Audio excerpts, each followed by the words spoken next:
The next thing to be considered is currency exposure risk. The expatriate who is going on the foreign assignment, he should be aware of the world currency market, because the currencies of the world are different. You know, in US it's dollars, in Indian it's rupees. So he should take care of that too, because he needs to, you know, take advantage of all the income and earn as much as he can. So he needs to take advantage of his income. So he needs to be aware of the what's going on in the currency market. So that thing he should consider as well. The other thing is banking and investment, where he should be now. If he is going for a long-term assignment, say for 5-6 years, so he won't be doing all the banking activities with his local bank, but he needs to open a bank account or whatever. He needs to take loan from the host country bank. So he needs to take care of that too, private banking, and how the credit card will be there, how he will be given the credit and things like that. So he should be considered, he should be prepared before going up there. The last thing he should consider would be insurance and estate planning, where he takes care of the other types of insurance, you know, life insurance and health insurance and sick leaves and stuff, and what are the things to be considered before, you know, leaving for the assignment. The next and the most important thing, and for which he should consider, is compensation. How he will be compensated once he is on the foreign assignment. No matter it's the same, maybe it's the same company or may not, but how is he compensated? Most of the refusals are also made on compensation basis, whereby the employee feels that he is compensating, you know, the compensation given to him is less than he is given in the home country. Some of the important points to be noted in this one are 44% of companies offer assignees a percentage of their base salary. This is like a bonus. If he is going on a foreign assignment, 44 companies offer assignee a percentage of their base salary. 19% give assignee a lump sum at the beginning or end of the assignment. This is like 19% of the companies give a lump sum amount for his, you know, his initiative to go and work on a foreign assignment.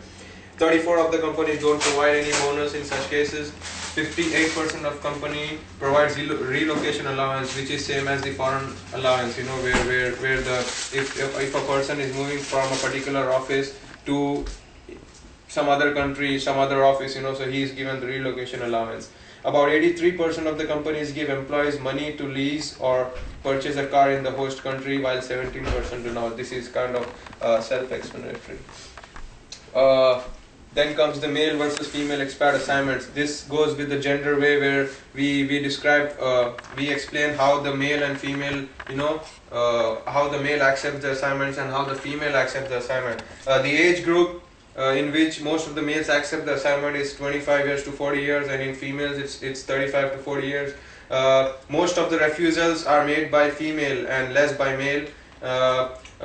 Males who are single, there are more single men who accept the assignment, and female, if we compare married female with the single female, so single females are more who accept these kind of foreign assignments, you know, and male, it doesn't matter. I mean, if you're single or married, whatever, it's most of the men do accept the assignment. So this is kind of, you know, comparison between the male and female.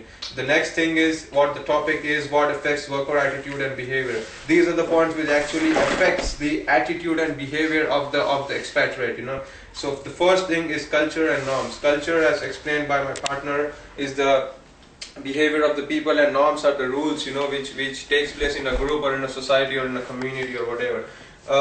The culture and norms are the most important things which you know affect the expatriate behavior and his work pattern, because the culture and norms which he had in the home country may be not equal to the host country, and in most of the cases it is not. So it's his thing to, you know, take care of the culture and norms and be prepared before leaving for the assignment. The next thing which affects his attitude and behavior is the language communication. You know, the employer should actually make sure that before he leaves, he gives complete training or at least some training in language to the employee. These are some facts from that. In 1999, 33% of the companies offered language training to the expatriate before they leave, and 39% did not offer any training. The 2007 report shows that 69% of the companies offer language training to the expats, and 11% still does not do so. So the language factor is also to be taken care. The next thing which affects his attitude is individualism versus collectivism. if we take US society versus the Indian society, US society is more of a individualistic society where individual decisions are, matters the most. If an individual is taking a decision, he need not consult anyone. He can take advices, but he need not depend on anyone. But in India, collectivism is the core. Individualism still does not exist in India. So if an expat is going from US to India for working, he should take care that India is a collectivist society, so he needs to act as collectivism or as a collectivism member.